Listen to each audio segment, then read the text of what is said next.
Ilang beses ko na kasing naririnig to. Nililito talaga ang karamihan sa HMO at sa health insurance. So pag-usapan natin, ano bang pinagkaiba ng HMO at ng health insurance? Paano siya nag-work? Bawa, nag-avail ka ng HMO.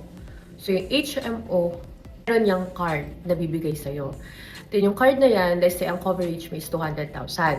Binayad mo lang sa isang taon ay 25,000. Halimbawa lang yun sa age mo. Pag na-hospital ka, like kinailangan mo magpa-check up, magpa-laboratory, or anything na related sa hospital, instead na maglalabas ka ng cash, gagamitin mo yung card na yun. Pag na-maximize na yung 200,000 taon or sa isang illness na meron ka, wala ka ng coverage na HMO. Pero, meron ka pa rin 200,000 kapag nagkaroon ka naman ng ibang illness na nag-work. Yung card na yun, gagamitin mo for check-up, laboratories, na-confine ka. So yan, basta pag na-maximize mo na yun, wala na siya. Tapos, renewable siya every year. So kapag di ka nagkasakit this year, good for you kasi healthy ka. Pero you can use naman yung HMO for annual check-up. Or at least, diba, monitor mo yung health mo. Ano naman ang role ng health insurance? Health insurance is a cash.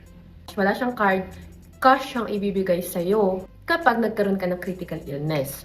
So, halimbawa, nagkaroon ka na ng critical illness na maximize mo na si HMO, which is the 200,000 kanina. Kailangan mo pa ng cash na pambayad sa hospital na 500,000 kasi nagkaroon ng cancer. So, dito napapasok si health insurance. So, yun ay bibigay sa'yo ng cash pambayad dun sa hospital. Kaya, hindi mo sila kailangan ipag-compare na, siya, meron naman akong HMO, hindi ko na kailangan ng health insurance. Kailangan mo sila both. Kung may PhilHealth ka, that's good. PhilHealth, HMO, and then health insurance. Kasi yung tatlo na yan, yung makakatulong for you once na nagkaroon ka na ng illnesses. Para hindi maubos yung savings mo at hindi mo ibenta lahat ng ari-arian mo. Yun, sana naging clear sa'yo.